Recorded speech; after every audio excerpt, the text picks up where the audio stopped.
So you were talking about opportunities in United States for Australia with the World Cup. Well, tell me about that. Well, what do you mean by that? Well, I mean, for a number of reasons. Probably one is, and it's the obvious one, the US is a significant market. It's a huge market, not only in sporting terms, but also commercial terms. Mm, for Australian companies, they look to break into the US market. And, when they do, it's seen as a significant milestone of success. We have a lot of Australian companies in the US, and we can represent them as well, in sporting terms. But also, there's a lot of US entities and organisations that want to break into the Australian market, and we see ourselves as a possible vehicle, if we align with their purpose and their values, and they align with ours, to do that for them. But also because of the size of this particular World Cup is 48 teams. It'll be the biggest one in history. Obviously, FIFA took that leap of faith to expand it. Um, and, for us, it's an opportunity as well that if the stars align and the team prepares as they have been, that they can do some really significant things, on the field. We're hopeful, and we're excited about that prospect. Do you feel like winning and losing is a big part of your plan going into this? In what respect? Like, if you is what does success look like to Australia in the World Cup? I mean, look, we have our own targets that we want to achieve. Obviously, sporting targets. I mean, there are some we can reveal and some we can't, obviously, but one of them is clearly, I think, for everyone that qualifies for a World Cup. Once you achieve that milestone, the next natural milestone is to get out of the group stage, right? And I know it's cliche, people talk about taking one game at a time, one step at a time, but really at this level, the margins are so fine. It's actually what happens. The games turn on the field in moments, right? You can't even talk about halves. It's moments. And the teams, like any sport, not just in football or soccer as it's called in the US, but in all sports, the team that best anticipates and adapts to moments will win. So, and a lot of that is preparation, right? It's why at the moment, with our head coach, his coaching staff, I mean, they are literally doing all the prep with the team. It's about moments. So, you talk about wins and losses. I think even before that, it's moments. How do we prepare? And we do the same. Actually, we're shifting the mindset of the organization in a business sense, in a governance sense, as well to that, right? And many organizations, they focus too much on their outcomes. For us, we're trying to shift our mindset to the moments, even in the business sphere, right? What are the moments that we can control and we can anticipate that will lead to the better outcomes? Right. When you keep talking about the business and going into the World Cup, how much preparation had you guys already started before going, into June and July? Yeah, a lot. I mean, because we've been very fortunate and blessed, and we've taken the opportunities. This is our sixth World Cup in succession that we've qualified for in the men's side, obviously women's side as well. So you build a lot of knowledge, you compound a lot of knowledge from those experiences, which means that our planning and preparation is a little bit more advanced. But you're right, there's not only the sporting side that you plan and prepare for, but in the business side as well, in terms of the engagement with government, so that actually we can use the participation in the World Cup for a social impact, for a diplomatic impact for the nation. Also, but then with our commercial partners, this is an opportunity for us to get to showcase what they do in the US market. But then beyond that as well, there's almost like an entourage or in concentric circles of different groups that travel for World Cup. So it's the family and friends of the players and the coaching staff. So there's a lot that goes into obviously participating in a World Cup. So there's as much preparation, actually, probably more on the business side, right? Right. That goes with participating in a World Cup, not just the team itself and the sporting side. So, like when you say business, like let's say going into January, we're in January 2026. Like, what's the next couple weeks looking like for you guys? Like, what sort of communication are you having with the United States? With the United States, or with different groups in the United States? Yeah, with different So, groups. Like, who are you speaking with in the United States? yeah. So we deal a lot with our own embassy and consulate in the US, the Australian. But we will try to have relations with opponents that we know we're playing against, right? Because when we gather for one of our games, it is an opportunity in the lead up to it, the days before it, where we get to meet them as well. So we obviously we know two of our opponents. The first opponent, we're not. It hasn't been confirmed yet. They have to go through qualifiers. It will be an opponent from Europe. Our game is against the US, which is the host, obviously, which is exciting. Also, something that we have to be very for, on the field, because as hosts, they need no motivation, right? And neither do we when you play the host. And the third game is against Paraguay. So I'll give you an example. We in January, what are we doing? Well, first thing is our team are working, the actual team, looking at how they're going to prepare for those games. They're looking at the best bases to reside in and base themselves in to prepare for the tournament in each of those games. They're looking at what the likely climate will be at the exact moment, not only at kickoff time, but half time, and at different times of the game, how it fluctuates. So maybe the 20 years. For example, the kickoff time against the US, I think from memory, is PM midday or 1 p.m. What is the climate at 12 and 1 p.m. in Seattle on that day, on average, the last 20 years, right? It's not going to be precise, but hopefully it gives you some indication. What will it be in the second half and so forth? You take into consideration these things.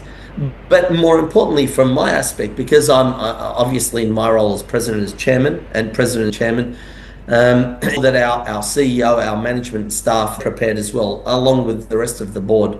So in January, what are they doing? The questions they're asking of our commercial partners, are they building into their plans the way that we accommodate them, and we can leverage as much of the opportunity for our commercial partners as well for us while we're at the World Cup, merchandise and licensing, our fans that will be traveling to the tournament, also prospecting US companies and companies that have a significant presence in the US, and how how we with them to leverage the opportunity of maybe coming into the Australian market, right? We're looking at how we can build relationships with other professional sporting franchises in the US. They might be from the MLS, but they might be from the NFL as well, NBA. So we're literally going into this eyes wide open, completely curious mindset before we get there, to see what we can do to establish the kinds that we can nurture in the years to come, right? This is not about a very small window. The window of the tournament is small. The window of establishing relationships and building them over many years for us is really what excites us. See, and you're using the embassy as sort of like a point position to contact businesses in the United States. Yeah, absolutely. Yeah, it's so we've established as well a coterie, a business group. One of our directors, our exco members, is leading that because they've got really great connections in the commercial sector in Australia, but globally. And again, we're inviting them to functions. We don't have a formal relationship with them, and we may never have, right? But here's an opportunity to actually get Australian companies excited about the World Cup, bring them in, make them feel, and make them not only feel, actually make them a part of what we're doing, right? And whilst they may not necessarily be the one that forms a relationship with us at an institutional level, but what we can do maybe is leverage off their perspective, their insight, their wisdom, their experience of being in the US, and that can be to our as well. How hard is it to get in touch with like the president of the United States Soccer, Federation? Is it something difficult No, to reach out to them? no, we those relationships we have them. We have at an institutional level, and we have them at an individual level. I mean that's something I can the ones outside of our circle, our network. That's where we lean on, kind of the 6 degrees of separation, or hopefully a 1 or 2 degrees of separation. We depend on and rely on others, and we've been very fortunate that people have been very open to facilitating those introductions. So when you talk about having relationships with teams from other leagues like the NFL, what would that like? How would that look successful to you? Yeah, I think that's something that in the World Cup, that's knowledge sharing. We've our coaching and support staff they've worked with some of the biggest in football globally, and the experiences that we gain in football, whether it's in the well-being of players, whether it's in the planning and preparation of tournaments, the periodization that goes with tournament performance, the psychology of getting everyone kind of peaking at the right time, and sharing that comes with sports medicine, sports science, but even beyond that, because there's a natural element to it, but for us as a business, we also to understand how we can leverage and what we can learn from the match experience that these other sports have, and that deliver, how they engage with their fans, how they engage in a meaningful way and deliver return on investment and impact on investment for their commercial partners and sponsors, for their government partners. There's so much we can learn from each other, right? And I think that's what it is. It's having these conversations, the dialogue. You create, you establish the relationship.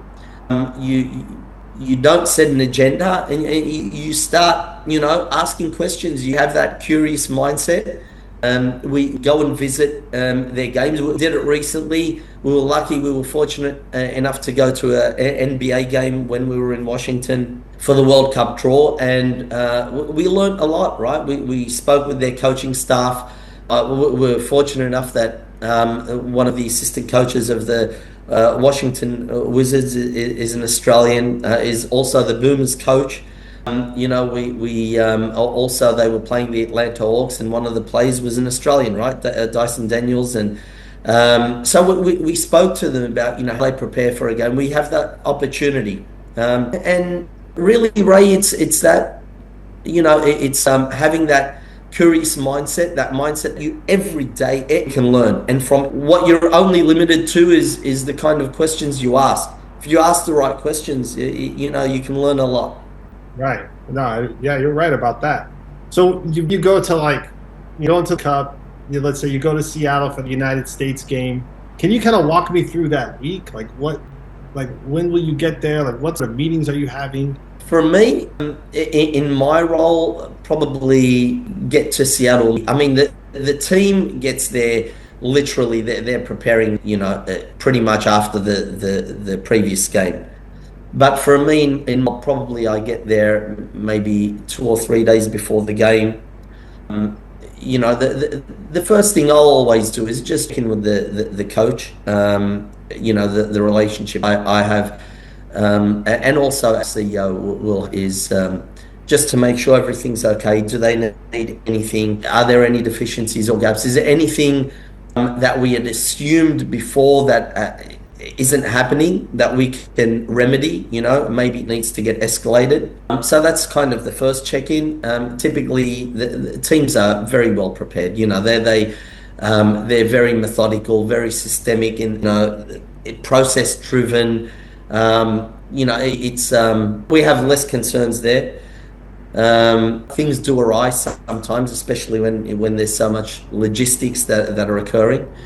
But for me, I'll probably reach out to the president and some ex-guns of the team that we might play against.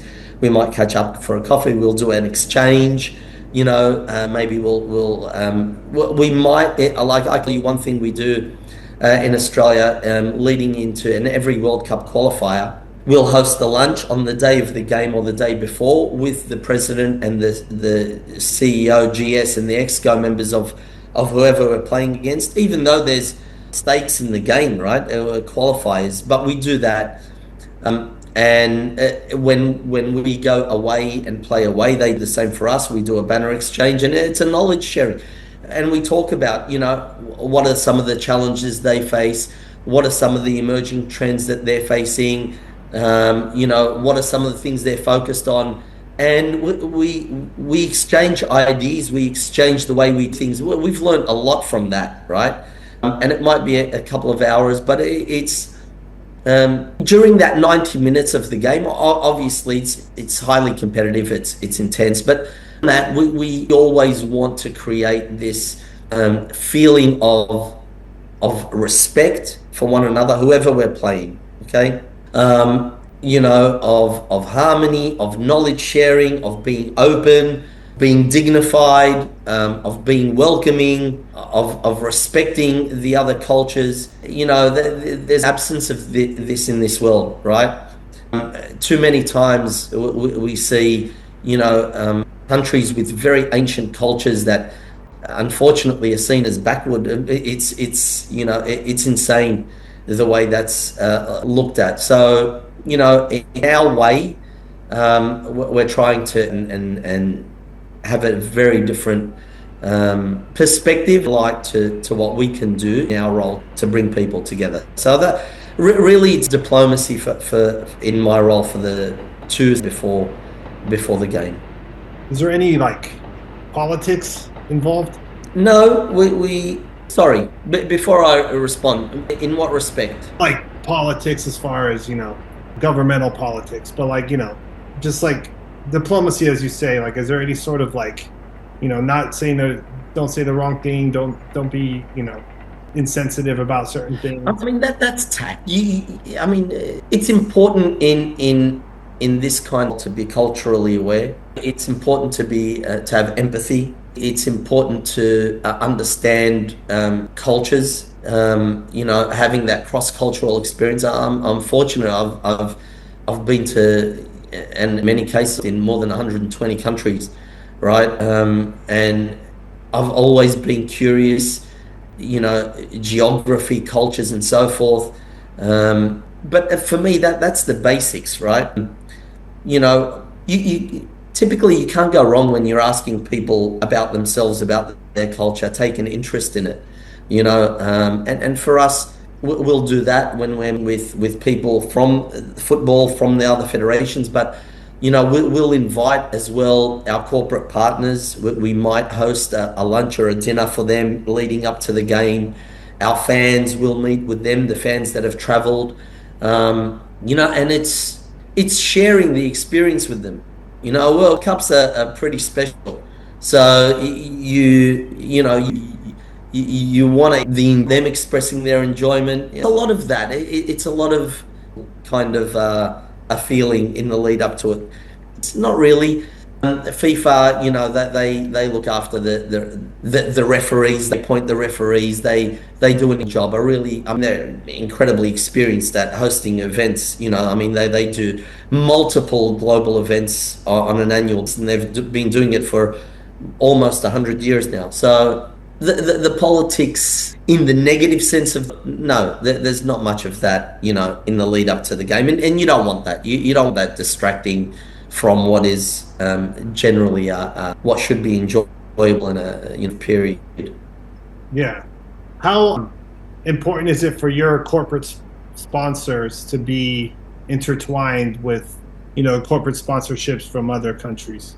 Yeah, we try to do that. We facilitate for our partners, our commercial partners, and all our partners, whether they're NGOs, non-for-profits, government, to facilitate introductions as well, right? Because that's the role we play. Because everyone's football, everyone's there. In the case of the men's World Cup in the US, obviously what you're speaking about or referring to, that's the role we're playing. We know that our partners are there because of us, but we also know and acknowledge that we're there because of their support, right? Their support over many years helps us, whether it's from the financial contribution they make that we then invest into football and preparing the team to allow it to qualify, but also from the knowledge sharing that we have with them, right?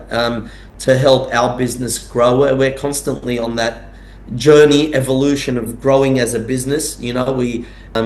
So we rely on that but also that's the way we return the favor, so to speak, to open up new opportunities for them, right?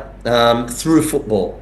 And in the US, that's the world's biggest market. It has to be something that we are doing. And like I said, we've established a coterie group, and we're to see how we can deliver some kind of and facilitate some opportunity for our partners. US is still the biggest market, even though soccer's not that popular, I guess, compared to other countries. In a commercial and consumer sense, yeah, absolutely. I think probably because the familiarity with Australia, it's culturally, it's similar, values wise, it's similar, consumer wise, it's similar.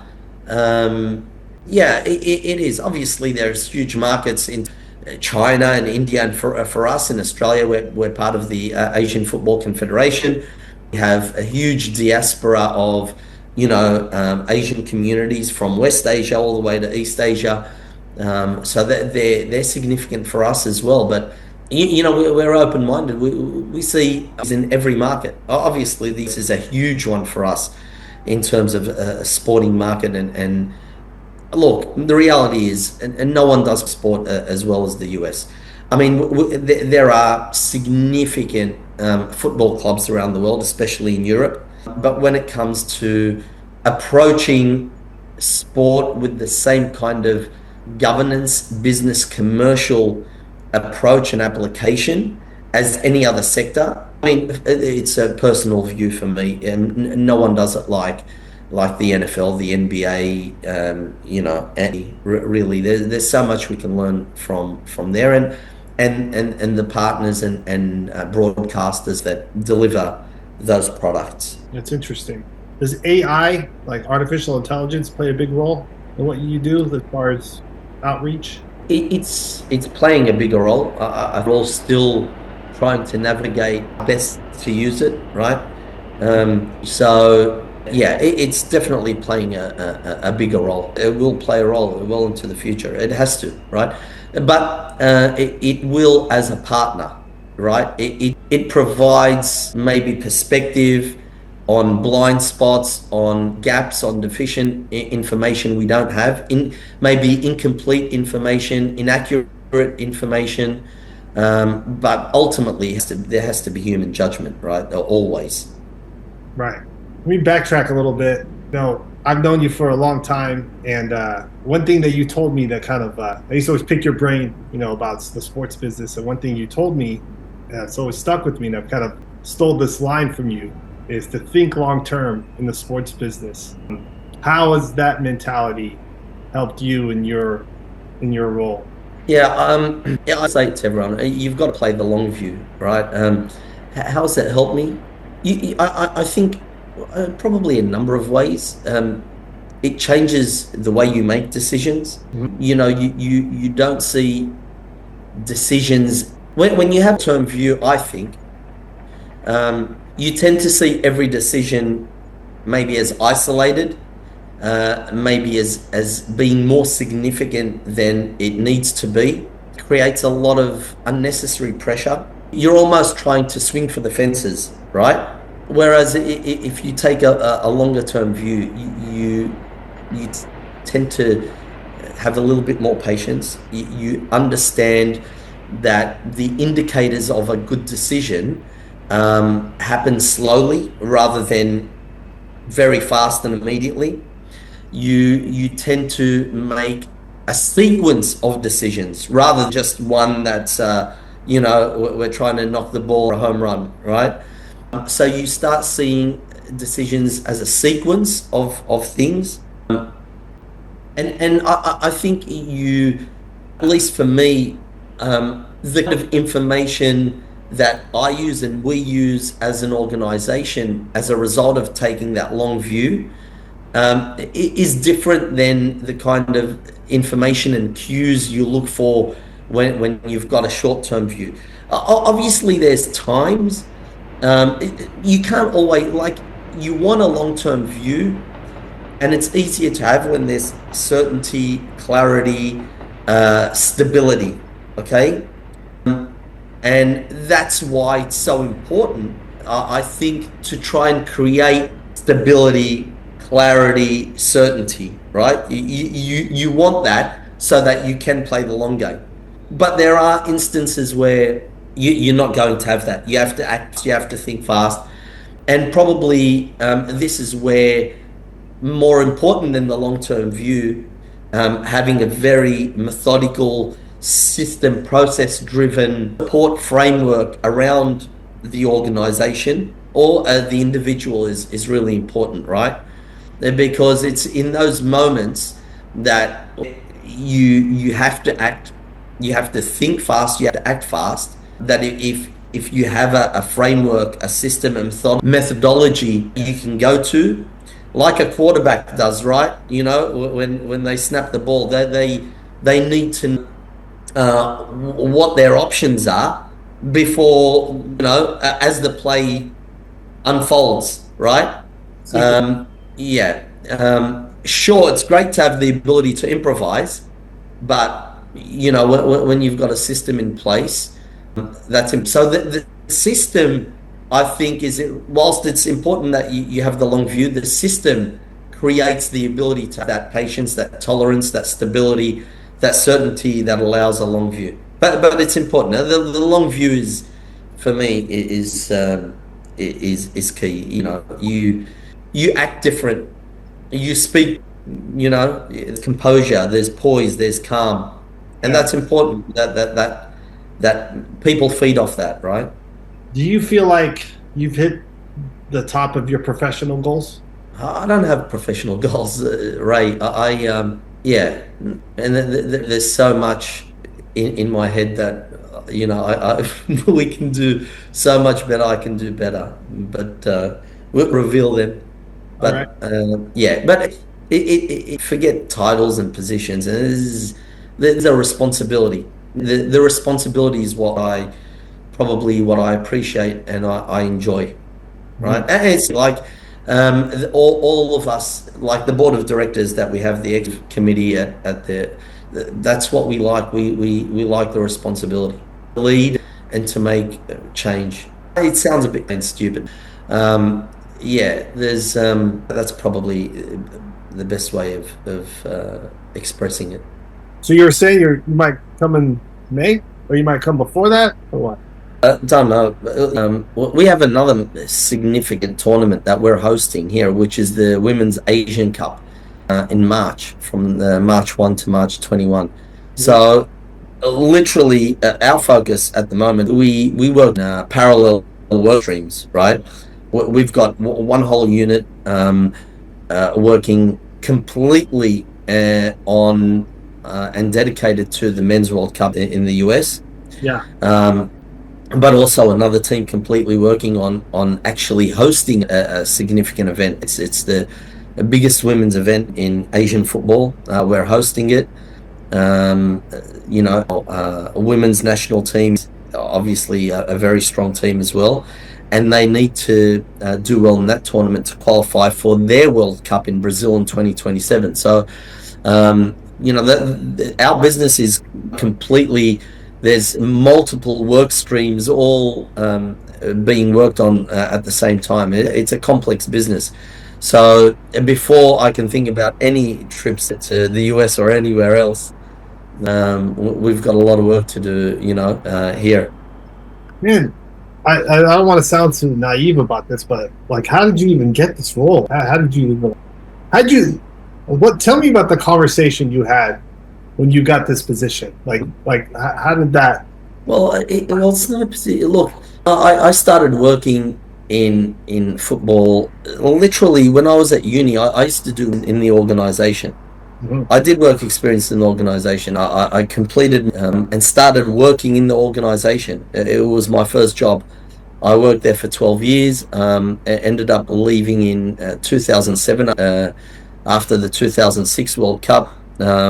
And I always wanted to work in sport and established, I wanted to work for myself. I wanted to establish my own, consulting firm for sport, which I did in 2007 and still going. And we have a number of clients in sport. And in 2013, I got asked get on or accept a nomination to get on the board of a state federation here. Mhm. And I did that. I also, a year later, got asked to be on the board of an NRL club, the Bulldogs, which I did. I ended up becoming chairman of the state federation here in 2016, and I was the chairman until 2021.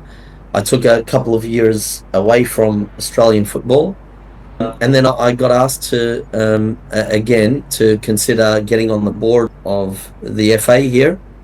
And I said no originally. I just there's a lot of emotional energy that gets expended from and invested in these roles, right? You need a break. You need sometimes a time away. So I did that. But then a year later, I ended up accepting the nomination. So the members nominate you. I got on the board, and a year later, they asked if I'd consider being chair, and I took that opportunity because I genuinely were trying to make a difference, and we are. But making changes to organizations, it's the more complex a business, the harder it is to obviously make changes, and especially one that has influence and impact. It's because for us as an organization, we also relied on to regulate the football ecosystem in Australia. And there are many institutions that make up that ecosystem. There are grassroots clubs and professional clubs, in total 3,500 clubs in Australia. There are state federation, there are professional leagues, there are players unions, there are different councils, coaches council, women's football council. So your intention is to make change and evolve and grow, but obviously there's a lot of perspective, and where it differs and is diverse, it creates complexity, right? So you've got to work through that.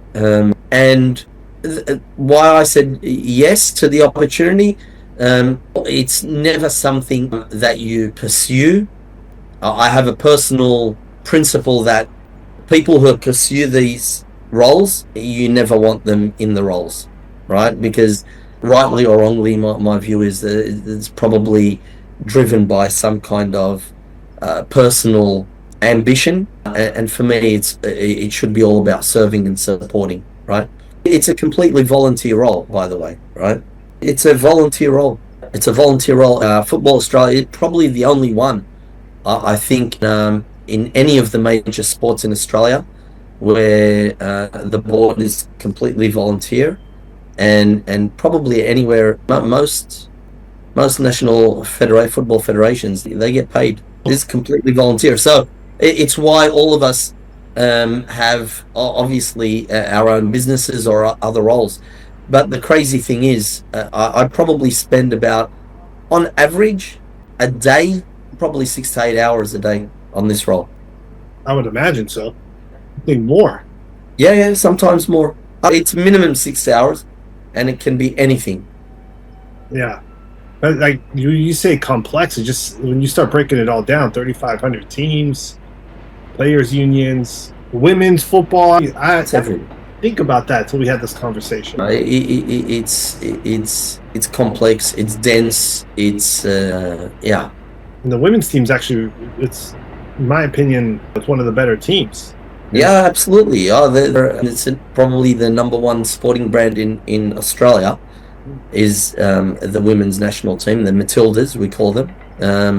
Obviously, the men's team is the Socceroos. But yeah, I mean, it's and the women's game, the professionalization of it is growing rapidly. Absolutely, right? So, look, we pay our women's national team players the same as the men's. We have complete parity, and the same in everything that revolves around those teams. When you were talking about change, like your role, you want to bring change. Like, does it have to bring change, or does it something where like you just have to keep it going how it is? Like, is it I mean, yeah, there has to be evolution. I think maybe that's a better term than change, but because you change for change's sake, it's kind of a changeless state, right? There's you don't change just because you want to change. For us, change is because we want to do things a little better, right? We want to be better. So that's the motivation, I think, for the evolution. It has to be that, right?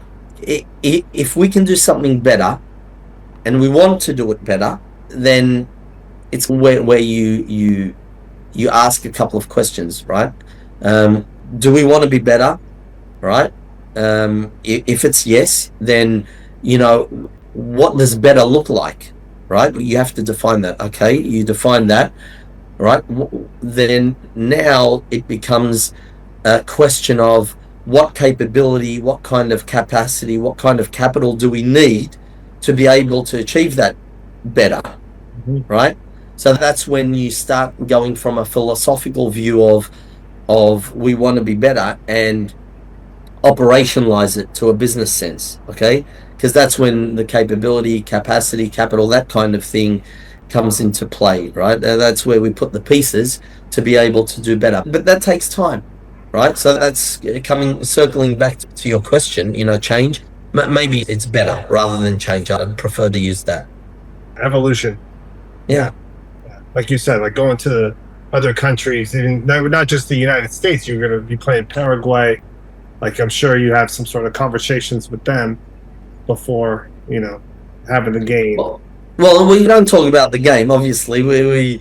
Yeah, but so the coaches won't do that. But for us, it's more to build a relationship with them, right? A diplomatic one. Yeah. Great, man. Thank you, dude. This has been awesome. Thank you, Ray. No, pleasure, buddy. Always a pleasure. Hopefully, we can do this one more time before the World Cup when you're not too busy. Yeah. Your 8-hour days are going to be like 16-hour days, man.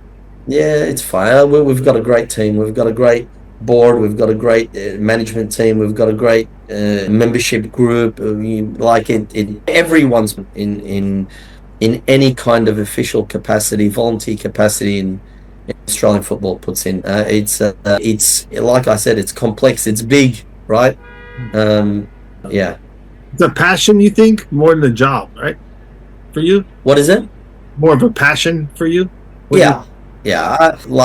Definitely in this role, in this organization, definitely it's a passion. It was the place my first job, right? My first mentors, my first the people I worked with, all happened in that organization. So that I want to see the organization do well. I want to see the sport do well, because so many great people across the country invest so much time and effort. So many volunteers at grassroots clubs. You want them to be proud of the sport and of the organization. That's everything else is transactional, right? You can adjust all the other things. The hardest thing is how you make people feel about the organization and the sport, right? Yeah, Transactional. that's kind of the passion, the purpose, and yeah. All right. Cool, man. Thank you, bro. All right. Appreciate it, man. Thank you, Ray. Yeah. God bless you, buddy. You, brother. You're doing good stuff. Yeah, I tried. This is fun for me, man. Like, I want to grow this, man. Like, I want to have more deep conversations with, successful people. And, like, I did that thing with The Rock. I do it randomly, sporadically, but, like, I want to kind of grow it up, not just in the boxing world, but everywhere, man. Like, and, yeah, just have fun with it. So, like, All right, buddy. Yeah, I'm sure. happy to help. Thank you, bro. Thank you. And I hope to see you, around the summertime. You're amazing. Yeah, God willing, man. God willing.